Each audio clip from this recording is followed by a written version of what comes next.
OK, now we play a round called the Archbishop of Banterbury. This game involves Ramesh and Milton, so if you could make your way to the performance area, please. This round is a stand-up challenge. I launch the wheel of news, and whoever chooses to stop, one of our performers must step forward and talk about that subject. The winner is whoever I think is the funniest, OK? Here we go, let's spin the wheel. Your first subject is going out. Who wants to come out? Ramesh. I don't like going out. Don't like going out because I don't look as good as I used to, and I worry about it. I've put on weight, and I think, oh, I don't look all right. And then I think, hold on a minute, I'm married. I don't need to look good. I just need to look better than the prospect of single parenting.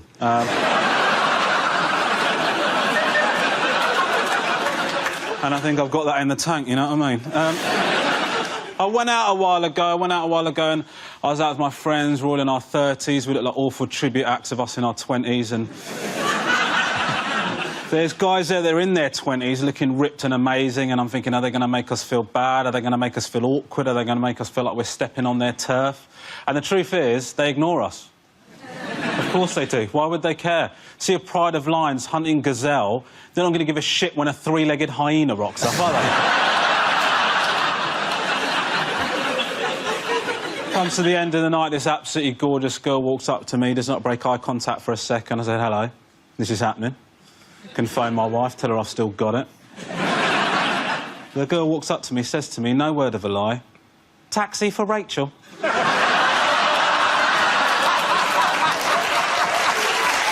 you very much, Ramesh. That leaves us with Milton. Let's see what topic you've been left with. Let's spin the wheel. The topic is romance.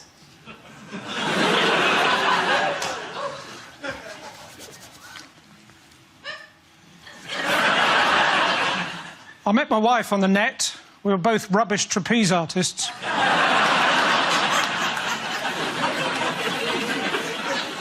Terrible, isn't it, when someone doesn't want to live with you anymore? Part of you is thinking, I don't think you're going to survive in the real world. Another part of you is thinking, well, at least I'll be rid of your drunken arguing. Ladies and gentlemen, we need to let the Scottish people go.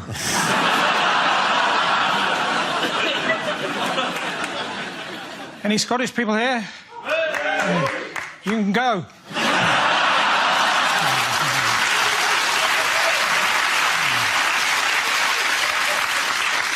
A girl came up to me the other day, started going, foot loose, then her foot fell off.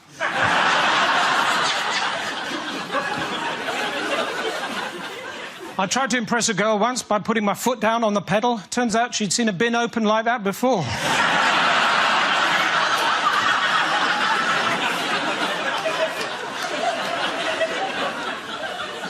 A girl came up to me once, she said, you know, I can tell someone's personality by what kind of car they drive. I said, I haven't got one.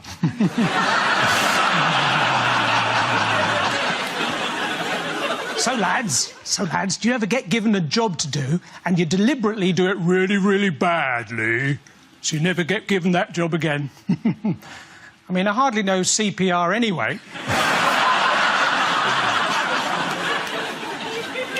My wife's giving me the silent treatment at the moment, lying there day after day, beginning to smell a bit now.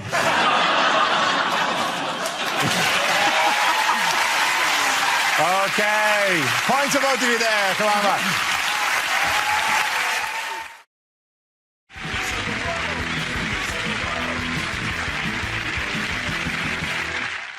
Lines you wouldn't hear in a war film. We've managed to crack the Germans' code.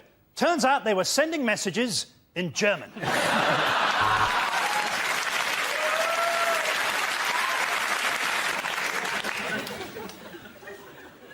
Why are we speaking English?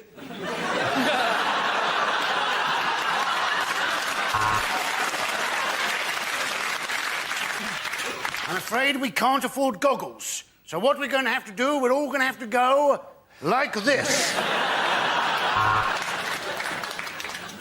Terribly sorry, Sergeant. It's just that when you said let's all band together and take Jerry from behind... OK, chaps, here's the strategy for escaping from the prisoner of war camp. We sit it out till the end of the war. I'm saving Private Ryan money on his car insurance.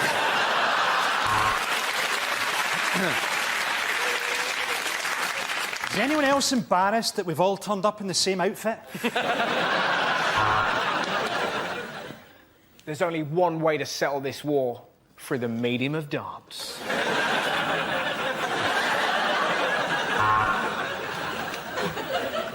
Don't worry, Tommy.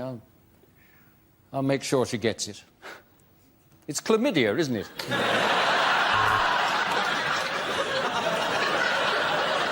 You've each been selected for this mission because you're unknown to the enemy and you each have a special skill. Professor Hawking, John Leslie, Phil Neville, the Wu-Tang Clan, Usher, the Sugar Puffs Monster, and Daniel Day-Lewis. Welcome to Operation Mindfuck. At the end of that round, the points go to Frankie, Hugh and Adam.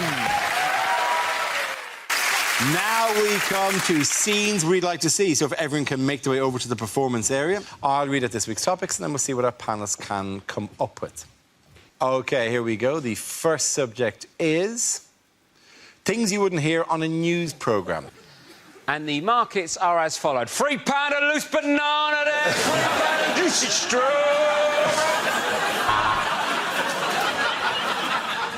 Well, he went in half an hour ago and he still hasn't come out, so I can only assume he's having a very big poo.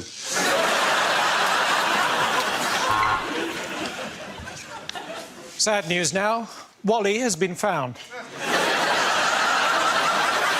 His funeral's next week. No one knows where, but that's what he would have wanted.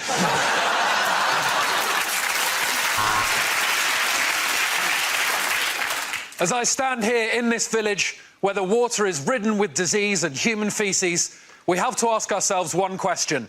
Why did I choose to wear flip-flops?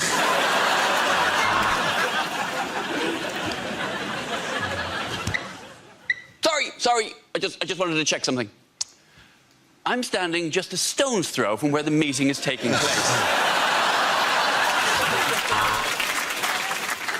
With thousands dead, there looks like no end to the bloodshed. I've been Holly Walsh for the BBC, reporting from Midsummer.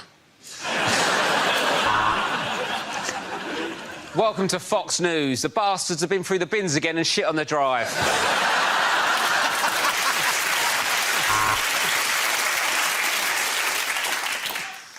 And the Italian wing of Heinz Soup has been put into administroni.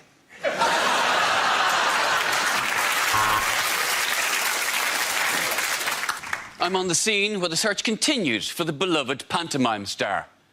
What's that? He's where? The fighting here has been drawn out and bloody, but I have finally got my microphone back from that bastard at Sky News. We cross live now to the King's Road, where Jose Mourinho has no trousers or pants on and is telling the pigeons it's the referee's fault.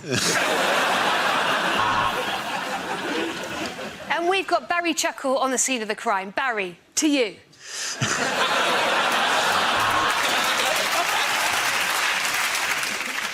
It's not good news. I've just been talking to the American ambassador and I said to him, surely now Osama bin Laden has gone from terrorist to martyr. He said, we say tomato.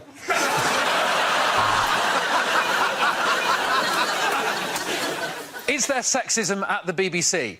Let's ask Sally Johnson, who's our lovely smiles and pretty cakes correspondent. This is the first time I have reported from the Pamplona Bull Run. Fucking hell!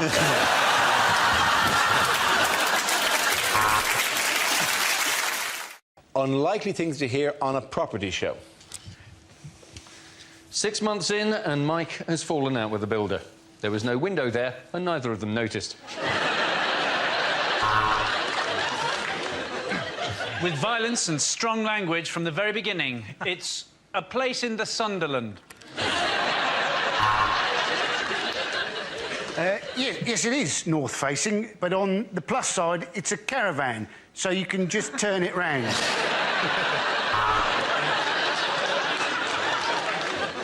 Get that fish out of here, it stinks. You should never leave a place in the sun.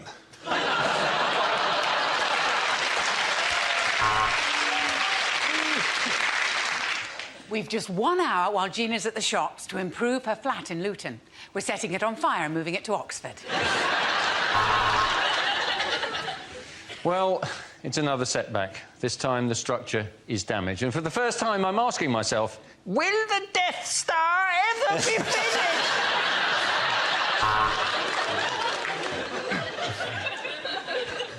And more information on how to get together a deposit for a house can be found in our free leaflet, When Will Nana Die? So, you bought it at auction for £100,000, but what exactly are you going to do with Middlesbrough?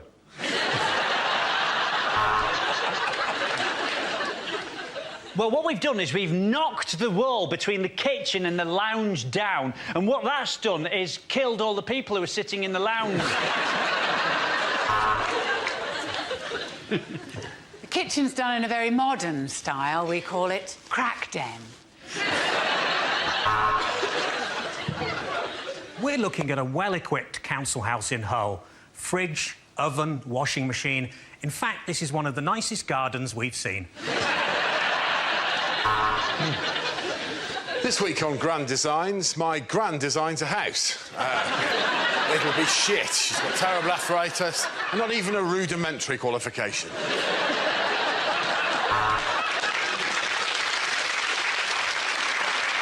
3 coats of varnish and a new rug, and Brucey is ready for his next show.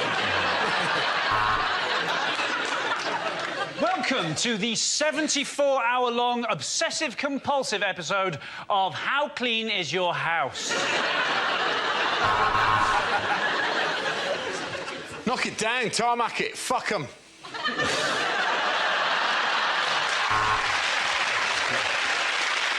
OK, the next topic is unlikely things to hear in a maternity ward. Mr. Parsons, your baby looks exactly like you. But mind you, so does every other baby. There are complications, I'm afraid. For a start, I'm not a doctor. I definitely can see the head. You should do your flies up, Doctor.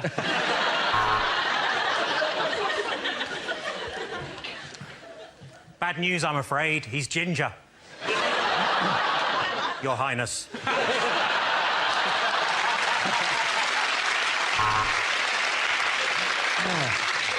So, would you like to hold the little fella?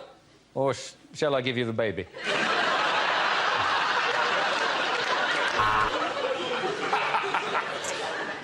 Mrs. Jones, I'm going to need you to push. And then when we've got the ambulance started, we'll try and get you to hospital.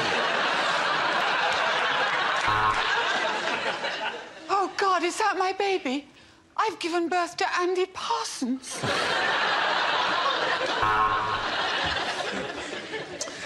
I'd stay up that end and talk to your wife if I were you, Mr. Smith. It looks like Alien versus Predator down here. And this is the ward for unwanted twins. We call it the Jed ward.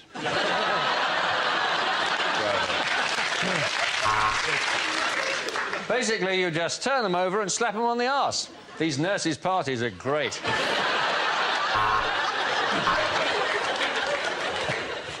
Nice to see you again, Mrs. Jolie. If you'd like to just move along to the next window to collect your order.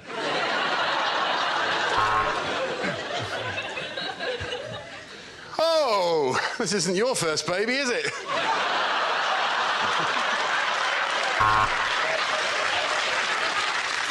You have a bouncing baby boy. I know that because I dropped him in the delivery room. OK, big breath. Big breath in, hold it, and pass the joint to the midwife.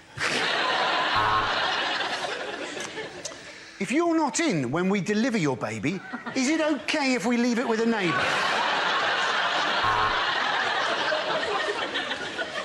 That's good. No, I do like it, darling. Just not in that colour.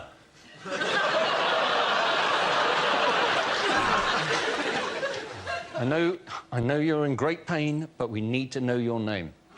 Right. Doctor for Mrs. Fuckoff. OK, Give it a round of applause. Give a great Joe and Andy. Bad ways to start a party political broadcast. Hello.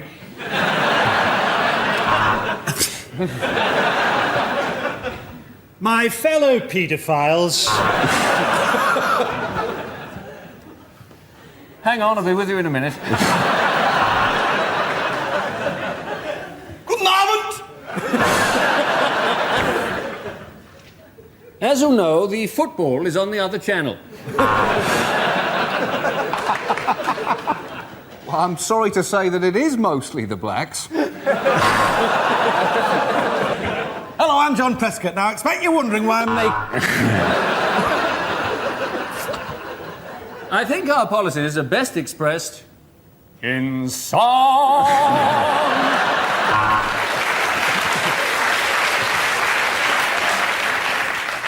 During the next 3.5 hours... Now, look, we all know we're not going to win.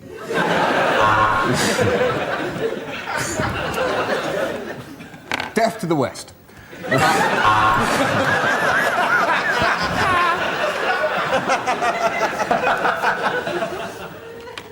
Let me tell you what the voices in my head are telling me.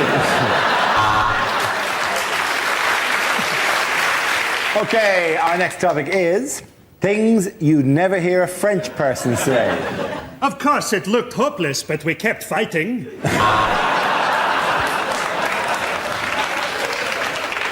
I'd like a bottle of Burgundy and a Dairy Lee Dunker, please.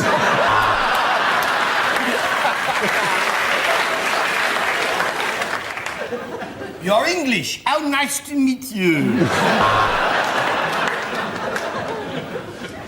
J'aime beaucoup, Monsieur Jeremy Clarkson. I've just bought a wonderful little holiday home in the south of Birmingham.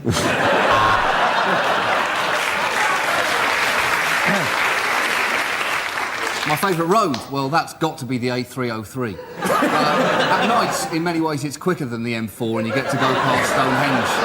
If you're going London to the West Country, it's A303 for me every time. What a road. What a road. And we throw that part of the animal away.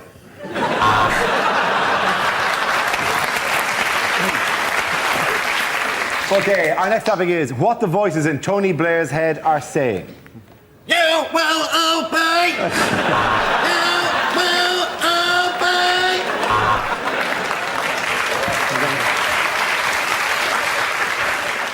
Keep smiling, have Gordon killed. Keep smiling, have Gordon killed.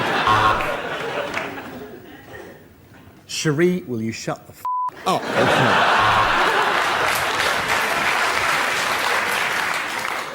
Oh, look, there's Cherie. That reminds me, I must post a letter.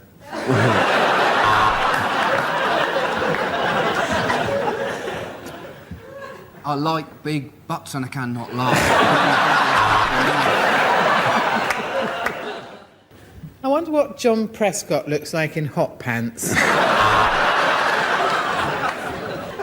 Mustn't get a stiffy.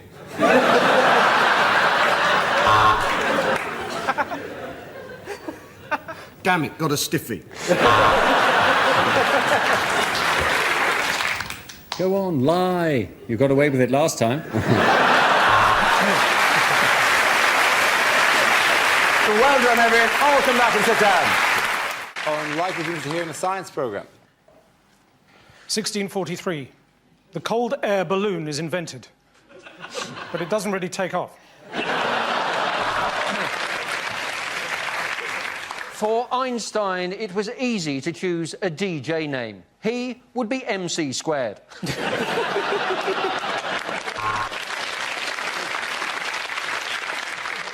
Hello, I'm Dr. Gillian McKeith, and today I'll be sifting through your poop. Why? Because I was never hugged as a child. Now on 5, crop circles, myth or bollocks? Next, to demonstrate chaos theory, we've locked Boris Johnson in a room with an aardvark and some magic mushrooms. I was the man who discovered DNA. I wasn't going to call it that, but I was giving a lecture to the Royal Society, and I said, gentlemen, I believe I've discovered the genetic fingerprint of all human life. Ta-da!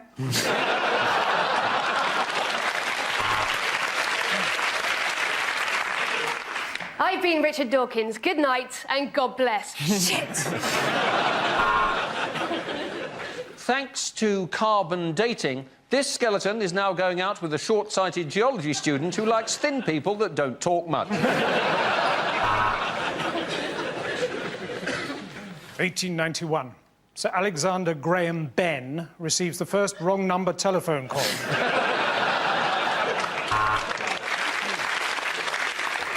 He realised that this equation was going to take him absolutely years.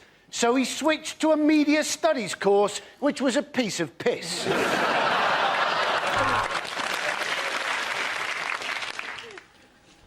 I did have here a pie chart to demonstrate obesity.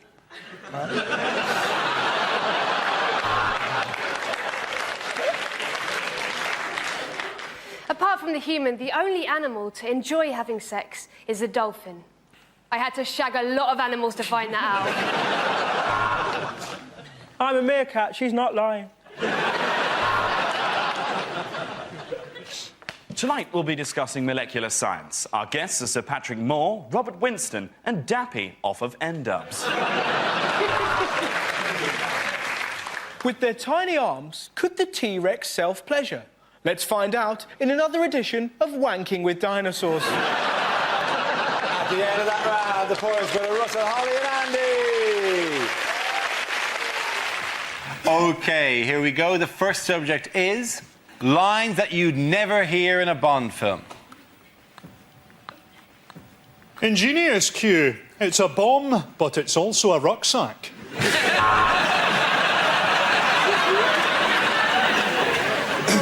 James, what a wonderful present. Chlamydia.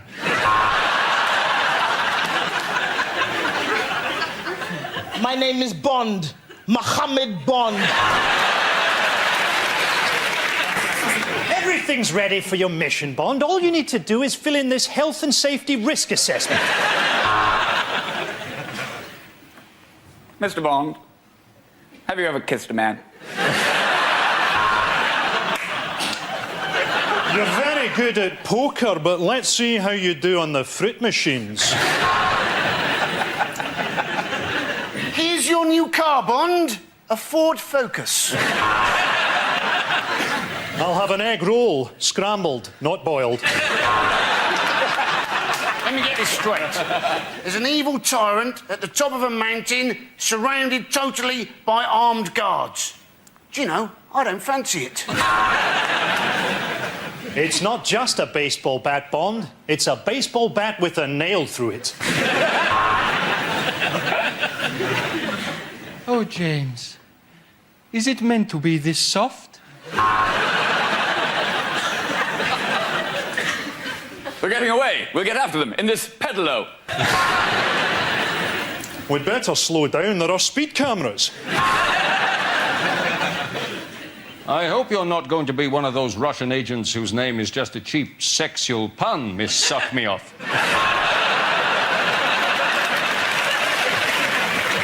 Next topic is TV shows that never made it to air. The boy whose arms and arse and head fell off. He robs from the rich and the poor. It's Robin Hoodie. And now the magic of Britain's parks at night as Bill Oddie presents Gay Watch.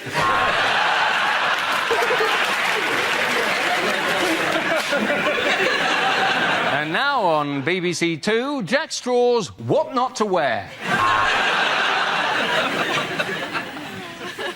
I'm Wayne Rooney, and welcome to Grannies Do the Filthiest Things. Welcome to Blind Date with me, Stevie Wonder. And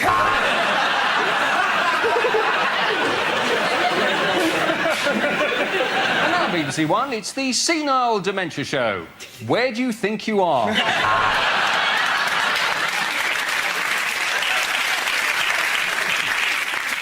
This week on Who Do You Think You Are, Prince Harry traces his family tree with some surprising results. Let's leave it at that, ladies and gentlemen. Well done to all of you. Points go to Frankie, Hugh and Gina. Unlikely lines from a children's book. Mr. Stubborn wouldn't leave. He was the elected leader of the Labour Party. I'll huff and I'll puff and I'll blow you, Keith Vaz.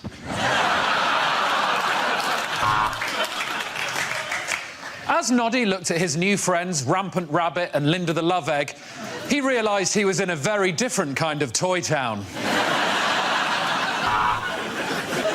And all the animals of Buttercup Farm celebrated because Percy Pig was going to the slaughterhouse and they never had to listen to that whiny little bastard again.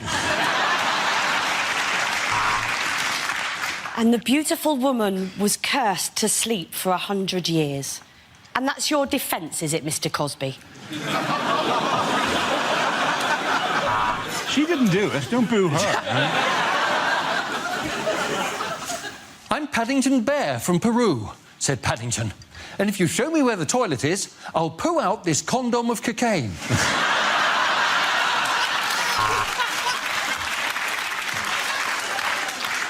It's the absolutely horrific follow-up to Netflix and Chill.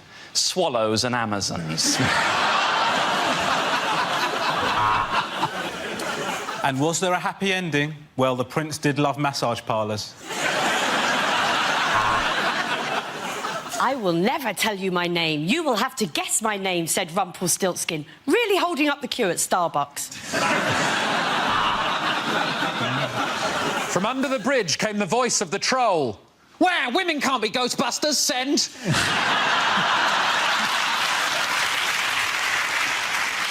Every day, Jack and Jill have to walk up a hill to fetch just one pail of water. But for just £5 a month... Oh, it wasn't a giant peach after all, thought James, as he watched the big friendly giant put on his swimming trunks.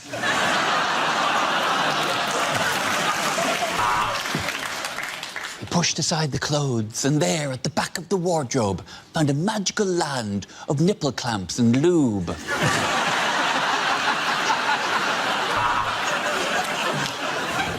There's an Indian in the cupboard.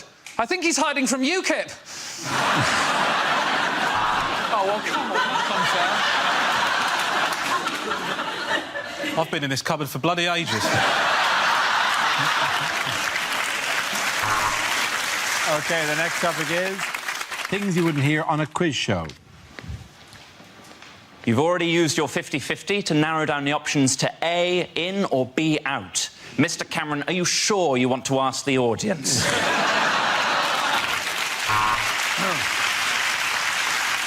Well, in that round on sexually transmitted diseases, you passed on 4.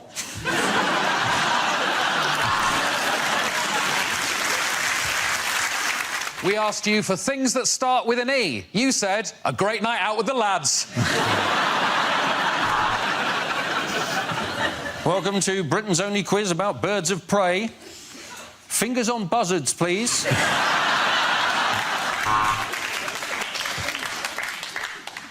Here at The Chase, we just want to reiterate that our chase is not called the Dark Destroyer for any ethnic reasons.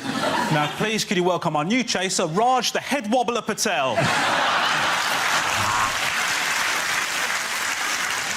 So the final round on OAP quiz is sudden death. Boom! Welcome to Eggheads. Well, we couldn't call it smug pricks, could we?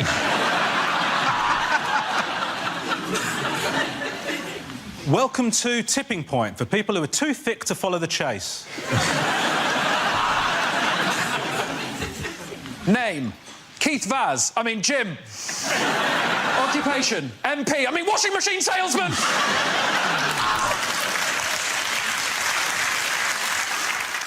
I'm afraid we're going to have to take your first answer, so let's see if the capital of Azerbaijan is fuck if I know.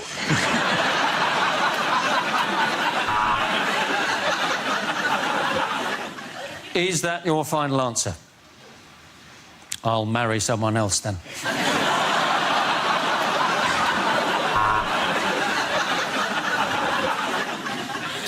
Well, at the end of this week's episode of University Challenge, the scores are Durham 170, Exeter 145. But, of course, the real winner is Ivo's dad, Hugh at home, who got 2 questions right and is going to bang on about it for the rest of the bloody week.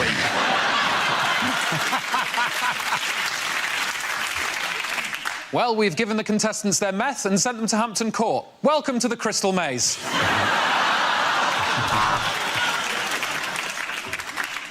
My chosen specialised subject, your wife. Yeah, you heard me.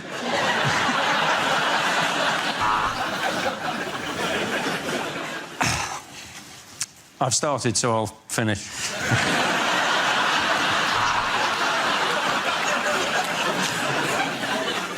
Well, that was the banker, and he says he thinks you're going to accept this deal because in his box is your wife. Well, today it's Kelly Brook and Joey Essex versus Stevens, Hawking and Fry. This is fucking pointless. At the end of that round, the points go to Rubbish, Ed and Ivo. Unlikely things to hear in a science programme. 1643. The cold air balloon is invented. But it doesn't really take off. For Einstein, it was easy to choose a DJ name. He would be MC squared.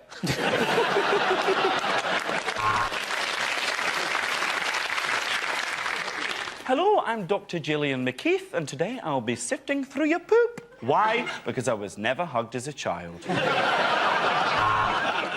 Now on 5, crop circles, myth or bollocks? Next, to demonstrate chaos theory, we've locked Boris Johnson in a room with an aardvark and some magic mushrooms. I was the man who discovered DNA.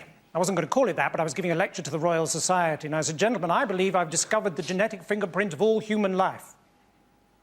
Ta-da!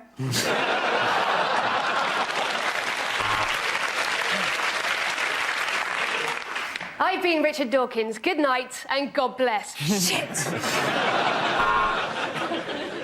Thanks to carbon dating, this skeleton is now going out with a short-sighted geology student who likes thin people that don't talk much. 1891. Sir Alexander Graham Benn receives the first wrong number telephone call.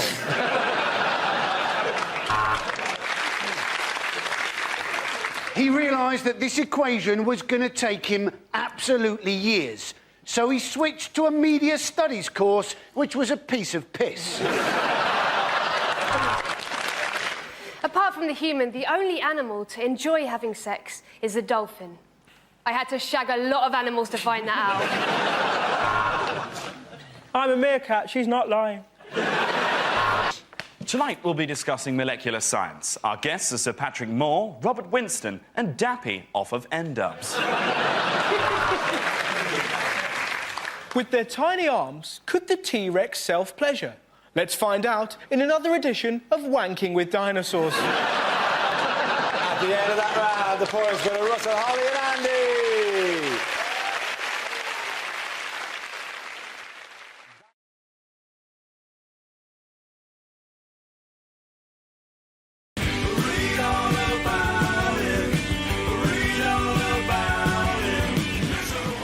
The first subject is interviews. Who wants to come in that? OK. Matt. Go for that. It's fascinating watching different politicians and how they deal with interviews. Ed Miliband, when he gets asked a question he doesn't like, will just have this amazing technique where he'll just ask himself a new question and answer that instead. And it really works. He got asked before the election by Nick Robinson. Mr Miliband, you've said you'll set a new mansion tax if you become Prime Minister, but you won't yet tell us at what rate you would set it. And Miliband just went, look, Nick, if you're asking me, have I got a plan for the housing market, then the answer's yes. It's amazing.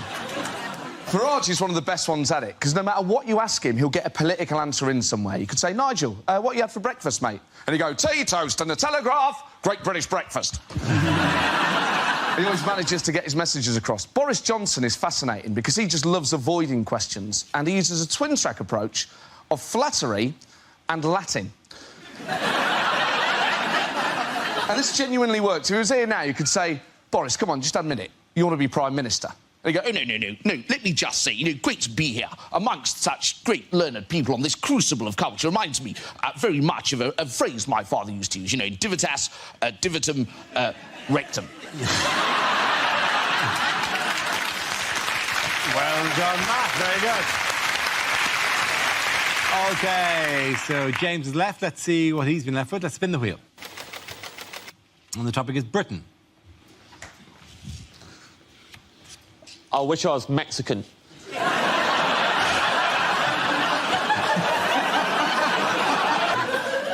Love everything about... I love Mexican food. My favourite place to eat is a Mexican restaurant called Oaxaca. All you need to know about Oaxaca, everyone steals their spoons. So much so that every January, Oaxaca have a spoon amnesty on. You bring back one of the stolen spoons, and then they reward you with 3 tacos. Genius.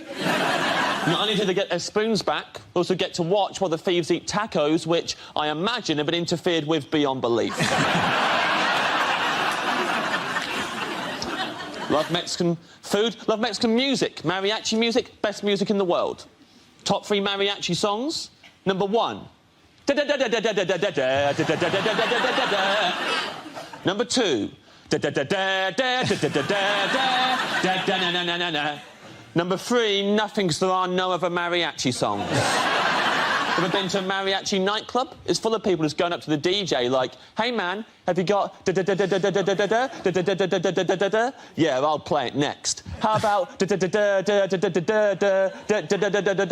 open your ears, I'm playing it right now. You can request that song during the next one.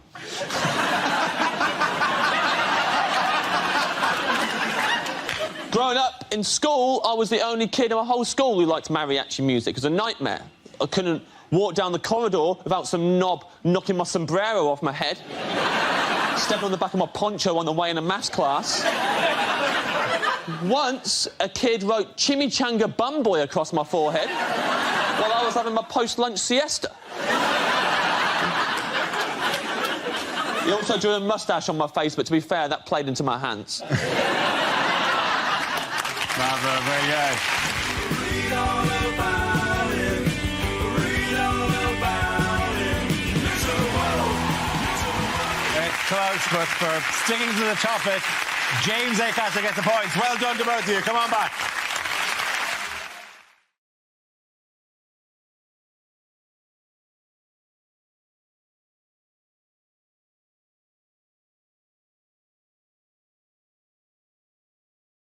This, you may not have seen one. It was a story in Ireland in the Evening Herald in Dublin last week. And it's got a moving story. It's about Alzheimer's disease. Oh.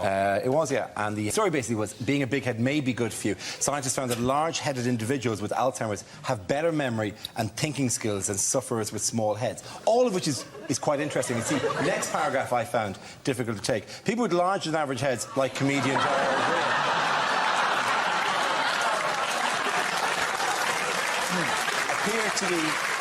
appear to be better protected if they develop Alzheimer's disease, as studies suggest. Now, that would be all right if it wasn't for that. Like, the article actually came with a giant photograph of me next to the article, under the word big head, that protected against Alzheimer's.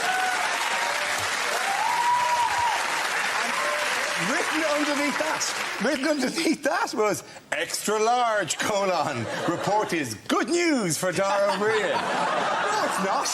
It's not good news, because I suddenly realised I've got a big head, apparently. What do you mean you suddenly realised? What do you mean you suddenly realised? Dara, protect us from the Alzheimer's. Back in Canada, I did some modelling. It was for medical, it was for penile dysfunction. It was a before and after picture. This is true. I didn't model. I don't model for big heads. I don't regard myself as having a large head. I don't have difficulty buying hats. I don't have difficulty getting into jumpers. My head has caused me no... When did those 3 guys get here?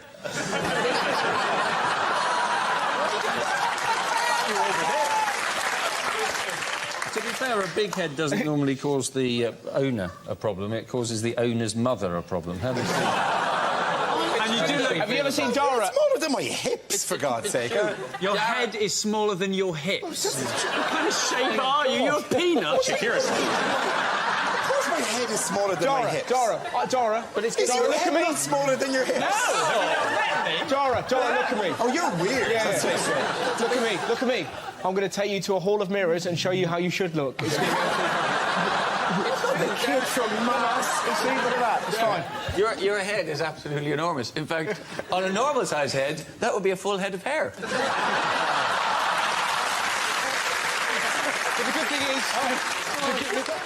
Are you not staying in my house tonight? When Dara opens an umbrella, it's like one of them little cocktail ones. To put in context how big it is, Dara, it has its own gravitational field. It's pulled in an entire planet behind it.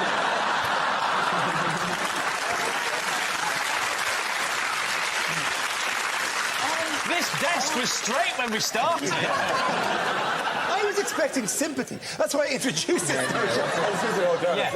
What I did was I said something about... I revealed a weakness in front of 6 comedians, and I thought, there's a group that'll help me through this.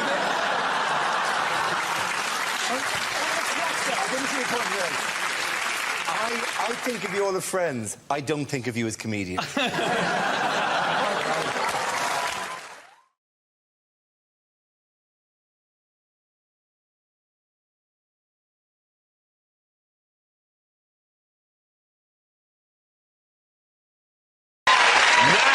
We play a round called Happy Birthday, Paul McCartney. This game involved Joe, Milton and Carl. So if you could make your way to the performance area, please.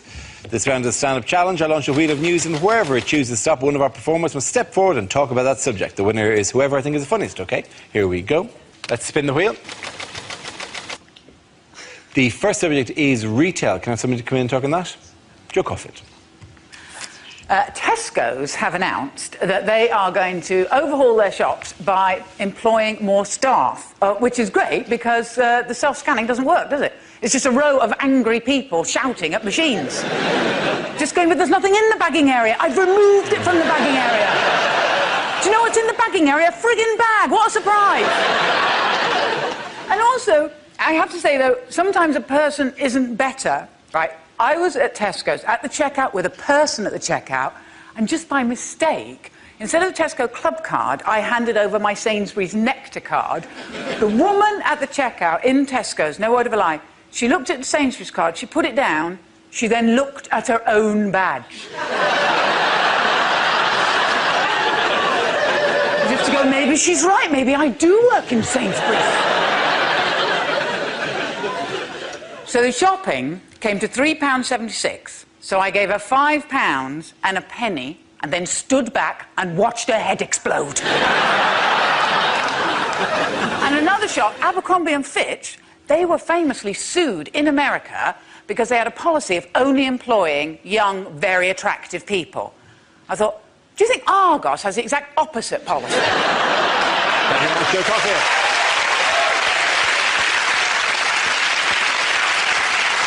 OK, let's spin the wheel again. The subject is health. Who wants to come in that? Carl. Right.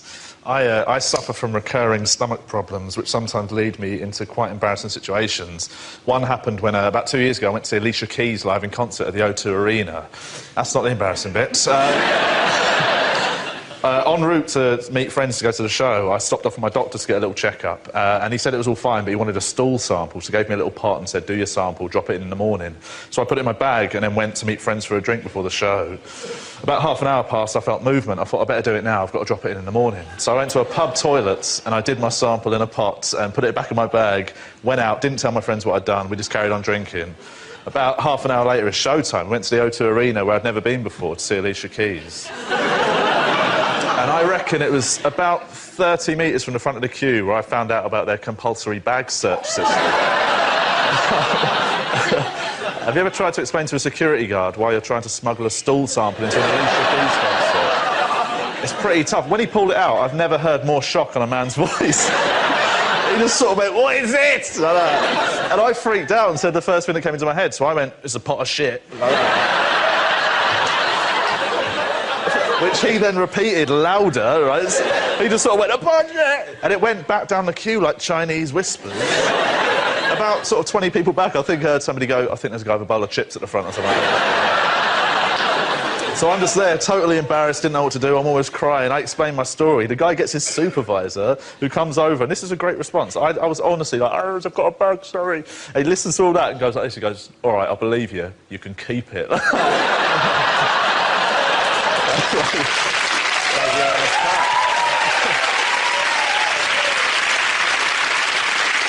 OK, that leaves us with Milton. Let's see what you've been left. Let's spin the wheel. The subject is relatives.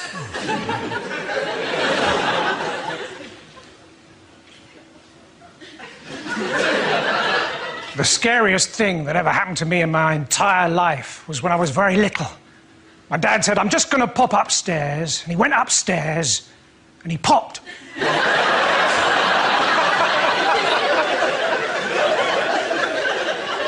I didn't speak to my dad. Well, he was a bus driver. You're not allowed to. My brother, he's allergic to cheese, not the taste. Just if anyone says the word, he goes, whoop. Doesn't happen very often, but we've got some weird family photos. My grandfather, he was a GI, and he was in the RAF. OK, he was a giraffe. During the war, when board games were illegal, he was put in prison for being a Yahtzee sympathiser. My uncle, he was a security guard at the O2 Arena.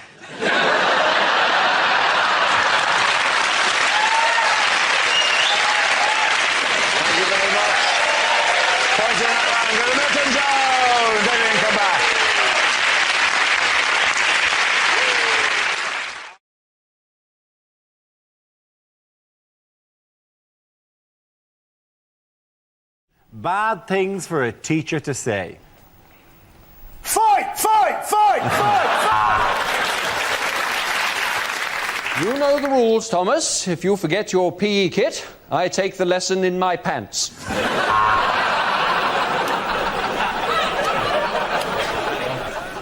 I'm a gun runner, robber and murderer, but the Home Office think I'm clean. Are you chewing, boy? This is the worst blowjob I've had all day.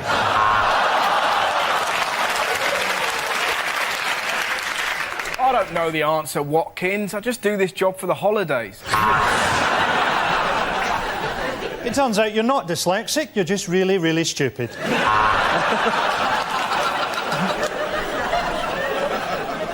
I've been at this school for over 40 years. I buggered your fathers and I will bugger you. OK, at the end of that, ladies and gentlemen, the winners are Ian, Hugh and Frankie.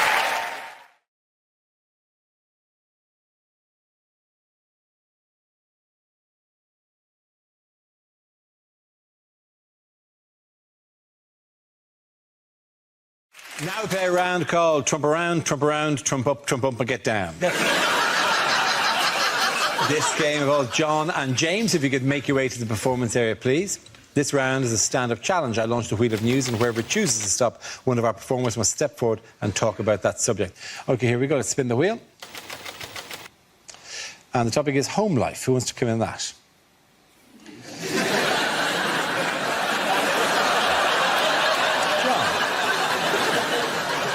So, my girlfriend went away for 4 weeks to Australia, and in the run-up to her going away, she was very concerned about how we'd cope. I sort of less worried about that. I'll be honest with you, what I was mainly thinking in the run-up to my girlfriend going to Australia for 4 weeks was... Lads! Down the pub! That's a pint glass, by the way. Turns out they've moved on. Their girlfriends aren't away, their kids exist. My flat is now just turned into a blank, grief-walled cell of despair because I see it without my girlfriend in it for the first time. And so my mind just begins to fill with all the everyday things that lose their magic without her, because that's what I think love is. It's a domestic thing. The other day, she was emptying the bin, and I knew it was going to split because she doesn't buy heavy-duty bin bags because she doesn't listen to me.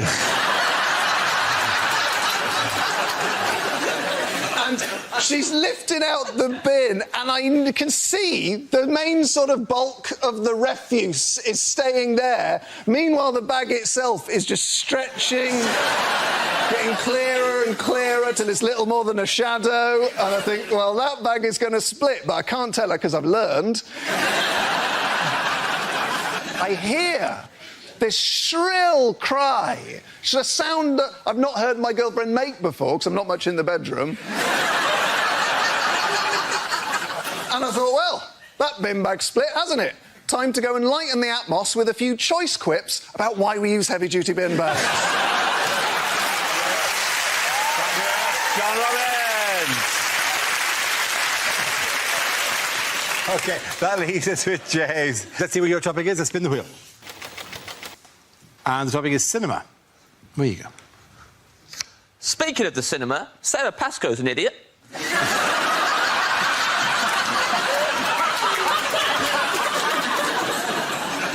Love going to the cinema. My favourite film I ever saw at the cinema was the Eddie Redmayne classic, The Theory of Everything. I loved it. It should have been called Look Who's Hawking. That's my only criticism. Nobody's perfect. Worst part of going to the cinema is other people. Easily. Sitting there. King of the Jerks is behind me. This really angry man. Had a go at me at one point because I was snacking. Get over yourself, Grandad. I'll do what I like. In his defence, I was eating a big bag of fortune cookies. Cracking them open, reading them out loud. It was disruptive. It was disruptive. End of this film, man behind me goes, ugh, that's 2 hours of my life I'm not getting back. I thought, oh, got some bad news for this guy.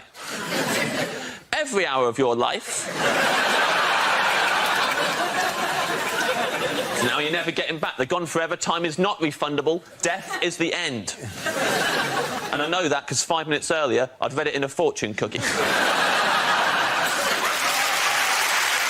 you very much, James A. Carter. James Ryan, the poet's going to John Robbins.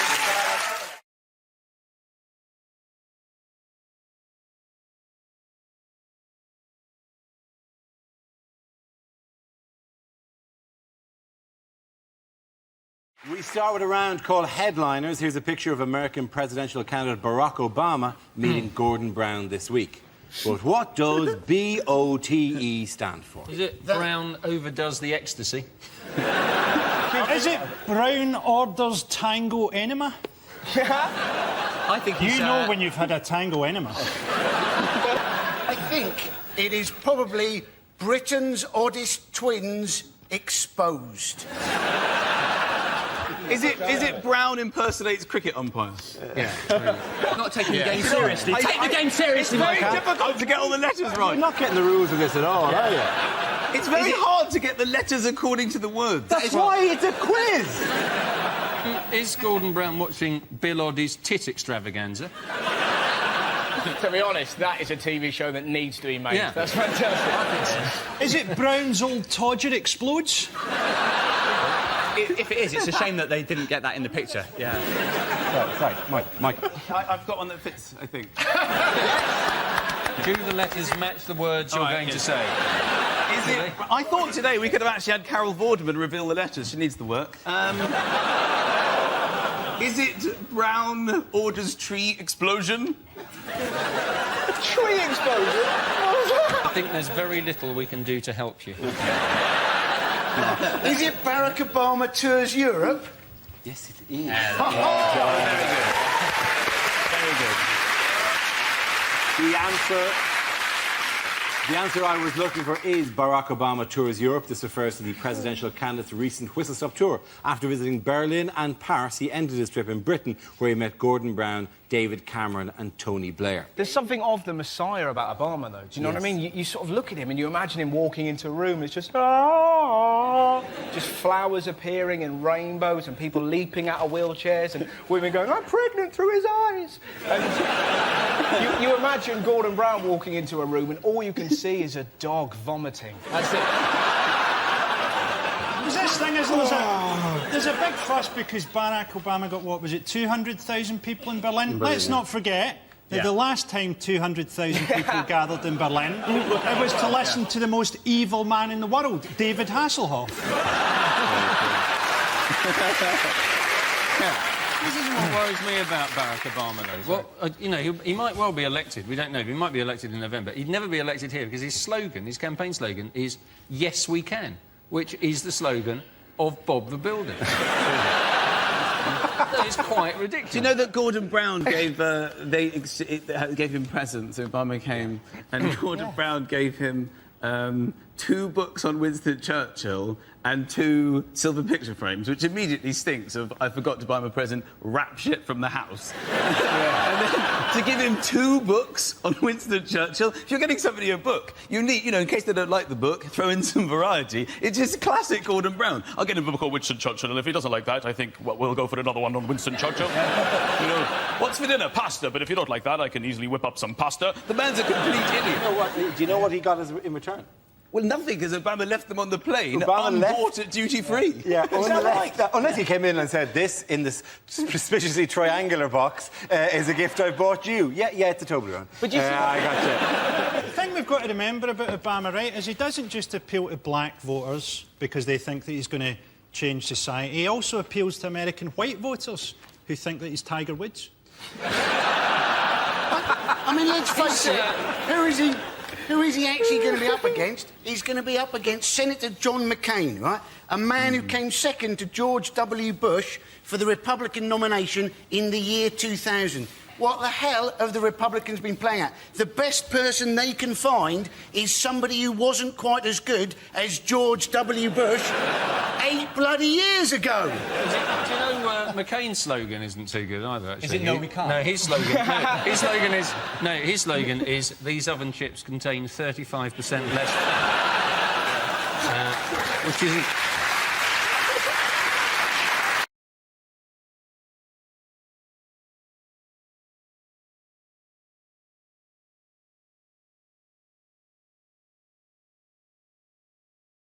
Bad things to say in a job interview.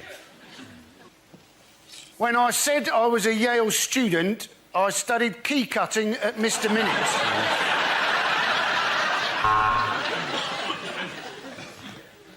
Why do we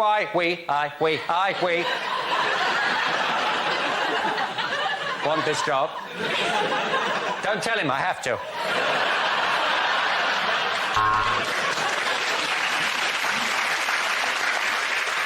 No, I applaud your policy of positive discrimination, and that's why I blacked up. Can I just check? This office is more than 50 metres from a school. What do you mean, no experience? Being abducted by aliens isn't an experience, and I don't know what it is.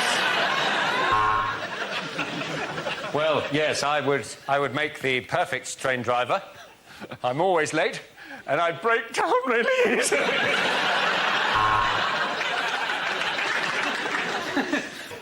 I think I'd make a very good diplomat. I'd like to live in Paris with all the other parasites.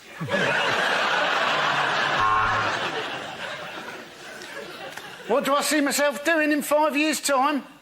Exactly the same, only on Dave.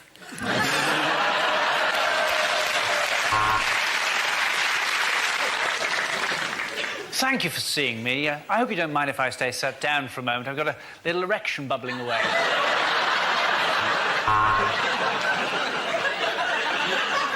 No, emu, no, emu, no.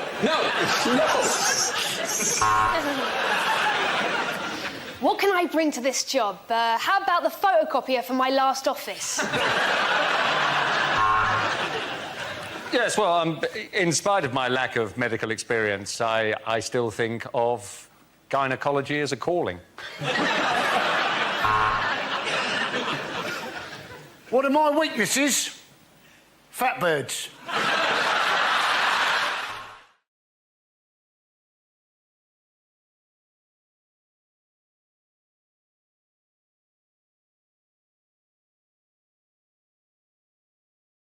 Now we come to scenes we'd like to see. So if everyone can make their way over to the performance area, I'll read out this week's topics and then we'll see what our panelists can come up with. OK, here we go. The first subject is commercials that never made it to air. Mr. Muscle loves the jobs you hate, apart from blowjobs. He doesn't do blowjobs. I used to wash with Dove, but the feathers came off and the beak was scratchy.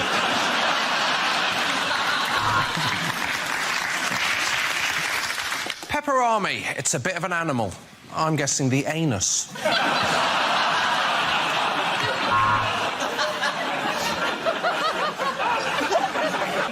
Four hoof marks and a large pile of poo. That's the sign of the black horse.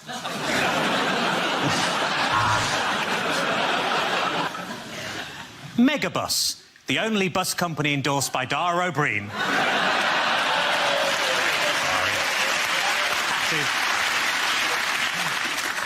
Lynx, for when you want to smell like a virgin. Are your pets so wonderful that they're actually tiring you out? Have a break. Have a shit cat.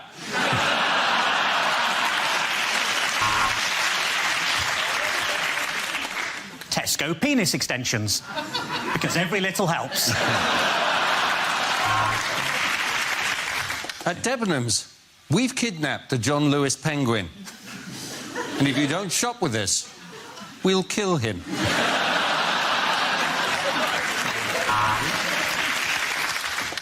Egg collects foot shavings like a bastard.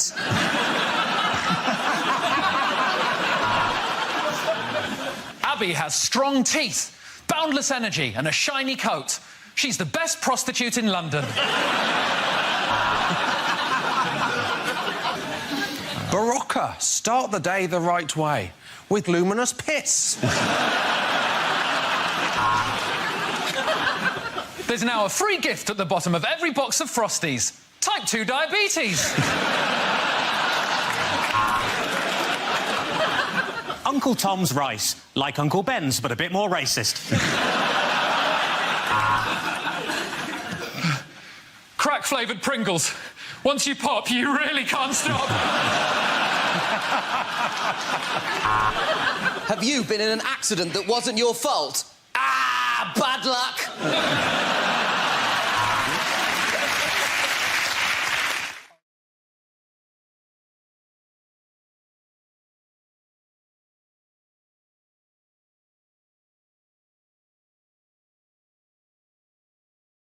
Our next round is called This Is the Answer, What is the Question? On the board of 6 categories. Nathan, which category would you like? Home news, please. OK, your category is home news. The answer is trains, toilets and celebrities. What is the question? Is it, if you're going to make a sex tape on public transport, what 3 things do you need?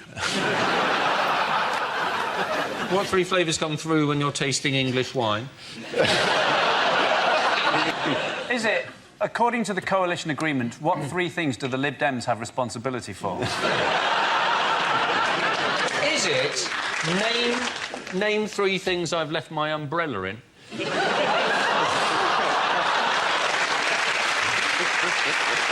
Is it 3 things you're probably best off not to lick clean? Is it, what is the name of Thomas the Tank Engine's no-holds-barred autobiography? Is it what Peter Andre says when he's asked what his daily routine is? Our trains, our toilets and our celebrities! Is it what... High-pitched but not Australian anymore. Our trains, our toilets, our celebrities! I went to a voice coach to get rid of my Australian accent and I can't help thinking she's done something wrong. I've been over in this country for a while, so I sometimes slip into both fucking accents.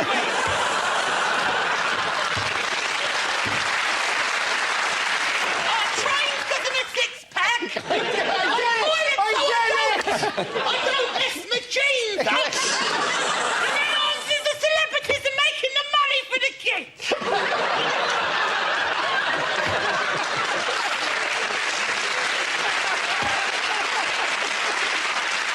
Does anyone have another answer?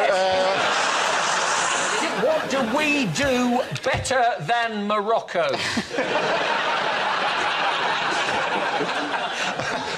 OK, can we have correct answer? I think I've got it. Oh. It's not the build-up to the correct answer, but go on. Is it name 3 things I've puked up on at the Edinburgh Festival? I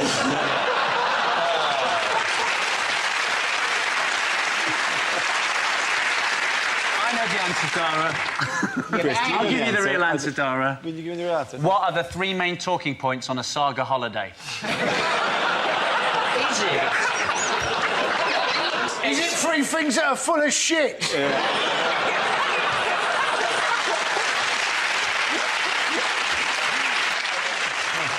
I'm the Peter Andre thing.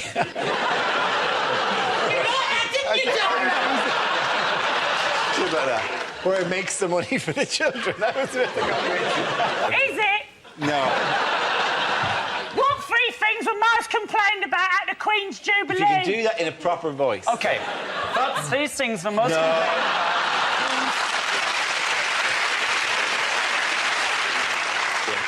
What 3 things were most complained about at the Queen's Jubilee? Very good. Thank you very much, Chris. That's very...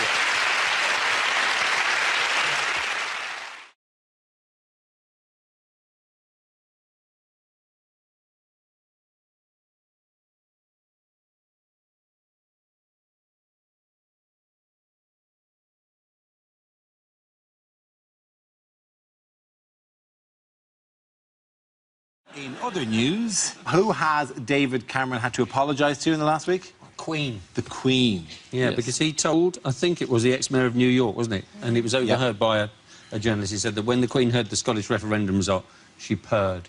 Which apparently she does. Yeah. What he didn't say is that when she doesn't like something, she goes, bah! Did she purr, or is that not just the sound that a phone makes when you hang up on somebody? But I do like the idea of the Queen purring.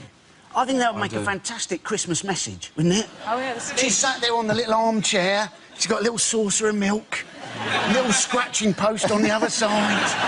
Just going, oh. Would the Duke of Edinburgh be scratching her behind the neck? Is that what happened? Oh, sorry, I touched you. Hello, you two. Hello. Yeah, everyone saw that, right? What's under the desk? Get up and show us what's under the desk. Sarah, quickly, hover. Hover out of here right now.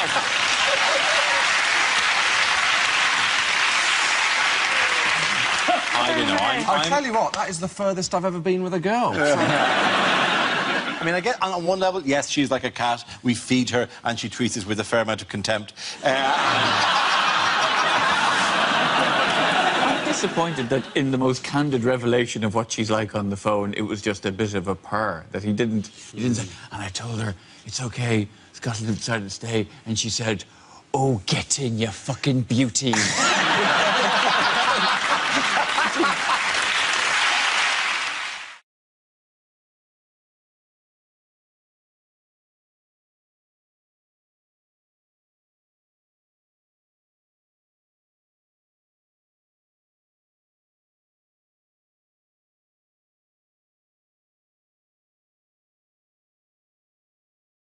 The next topic is unlikely things to read on a medical label. Use only if you're immobile or find it difficult to move. Tested on Dara O'Brien.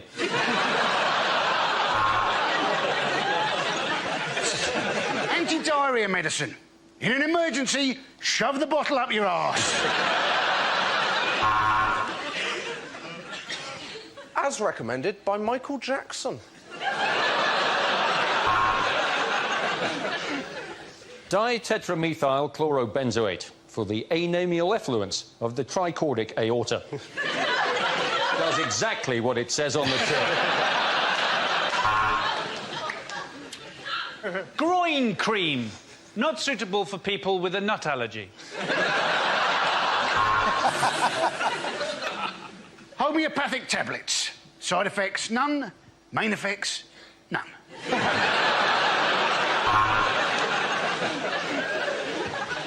Embarrassed using anusol? Why not try this? Arse crack soothe.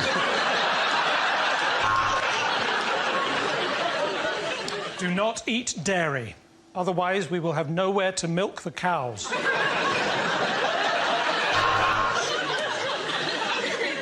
Viagra. It'll give you more than 8%.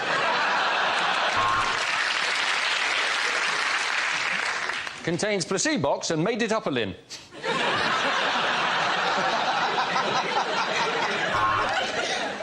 Viagra. Take 15 minutes before sex. Or if single, strap in for the wank of a lifetime. Obesity pills. Don't eat the bottle, chubby.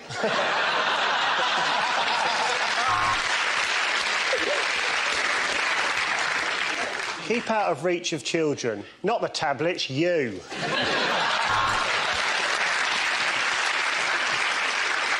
Store somewhere cool, like New York.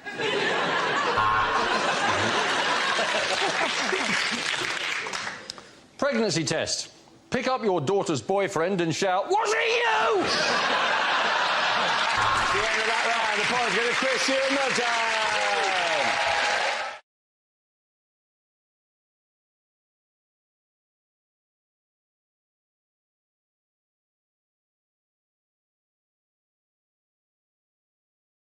This is the answer. What is the question? On the board are 6 categories. Reese, which category would you like? I will have politics, please. Politics. Very hot right now, politics. The answer is 8. What is the question? Is it, how many people does Diane Abbott think are in S Club 7? Is it, how many bottles of champagne did Theresa May pour down the sink on Thursday? Is it, how many days will Richard Hammond now have to spend renewing his car insurance? He's fine. Is it, how old was I when my parents forgot to take me on holiday and I had to defend the house against some burglars? Really? How many burglars? And 2 of them. I had to booby-trap the whole place. And I'm not proud of this. I damn near killed them. Is it, what would the voting age have to be for Corbyn to have won the election? Is it how many people still think this whole Brexit thing was a good idea? Is it the number of times Jeremy Corbyn has shouted, "Now this is strong and stable for you," whilst grabbing his cock and balls?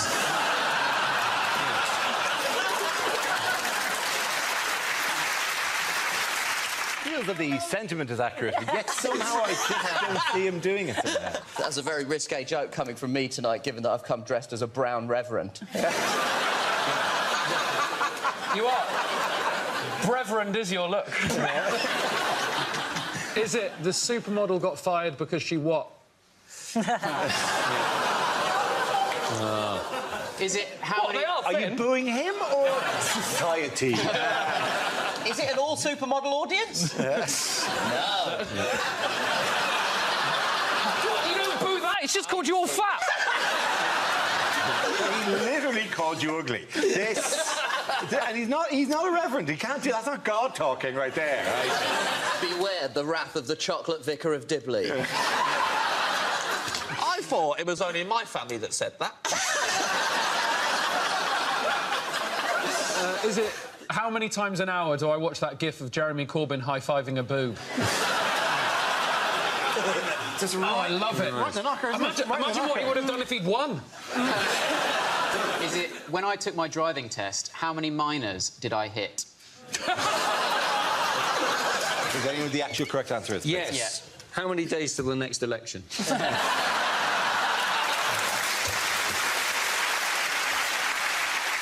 More correctly, how many seats is Theresa May short of an overall majority? Absolutely right. Thank you very much.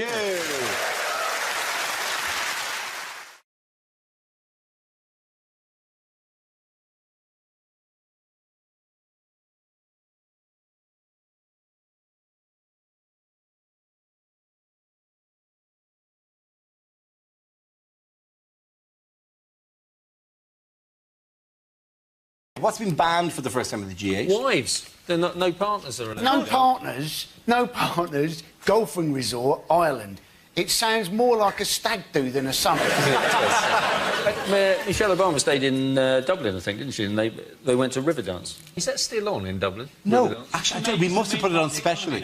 Literally, I think they went, what are we going to do? Oh, do we have some dancers still lying around, you know, in parks with their legs still moving, just looking for we'll dance for cash written on a time.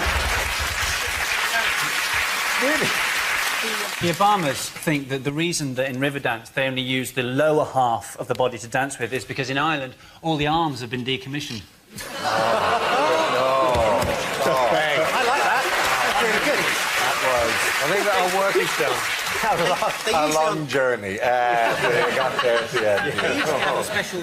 They usually have a special programme of like sort of visits and lectures for all the wives, and you have to feel sorry for Angela Merkel's husband, just generally.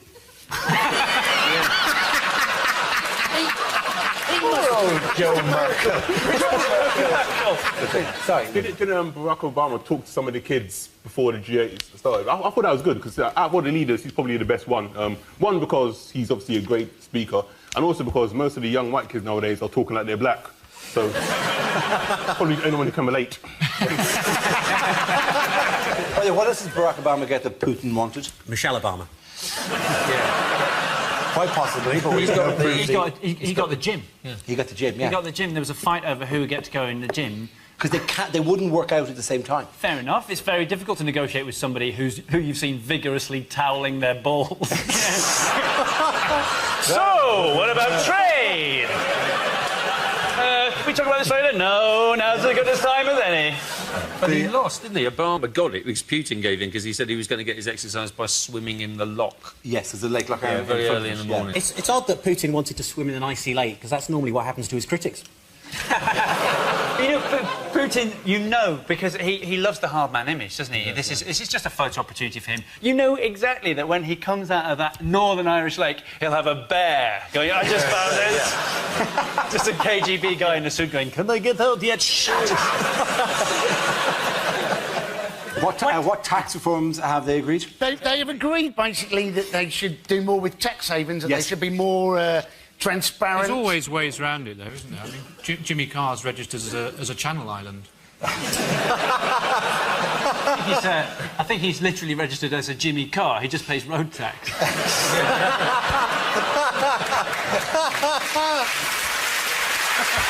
Cameron spoke to things the other day about what he wanted to clamp down on. And for some reason, it sang to me that he wanted to clamp down on secretive companies in secretive locations.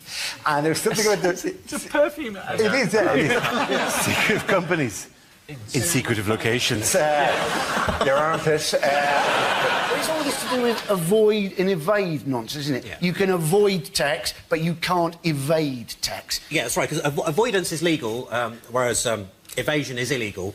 And if you are sent to jail for evasion, you will find out what it's like to have a loophole abused.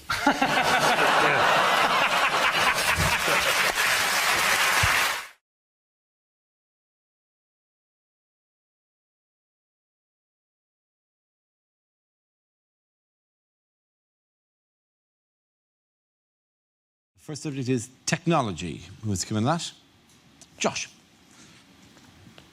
I don't want to brag, but I've got a new debit card, so... Yeah, I know, I've one of the old touchy down here. If you haven't got one of these, you have not lived, my friends. Oh, my God, never did you feel so smug in your life. Well, there you go. How would you like to pay? Just have, mate. See you later. What am I off? The future. Thing is, you get used to it. You can't go back. You're going somewhere now. Well, they haven't got the technology. Do you want to just put in your PIN number? Are you kidding me? You expect me to stand here for 4 seconds pushing buttons? What is this, a Victorian workhouse? No, I'm sorry, Marks and Spencers, no. I'll be getting my Percy Pigs elsewhere in future. The worst is when you think they have the touchdown technology, but they haven't.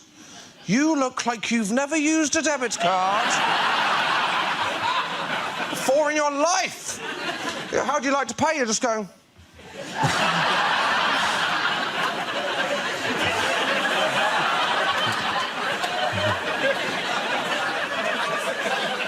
Are you having a breakdown? I don't like it when they've got the terminal and they have to ask for your permission. Do you mind if I just... Yeah, couldn't give a shit, mate. Just... What? Yeah, just in case he goes, do you mind if I just... Yeah, £4,000 unlucky, my friend. Enjoy your Sprite. It's the opposite of the other one I don't like, which is when the waiter makes too much of not looking at your PIN number. Hey, if you'd just like to put in your PIN number. Well, I wasn't suspicious of you until now.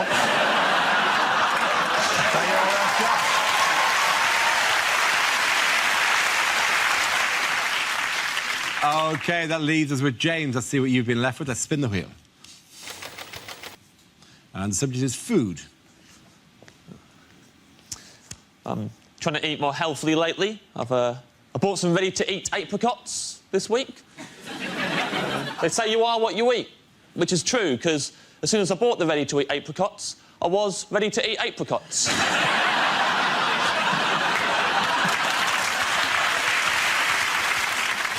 Those ready-to-eat apricots, they came in a resealable bag as well, because not everyone's as ready to eat apricots as they think they are. Maybe next time they'll buy ready-to-eat some apricots.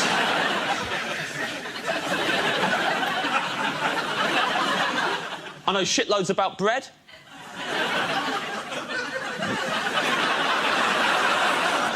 There's no such thing as prawn bread.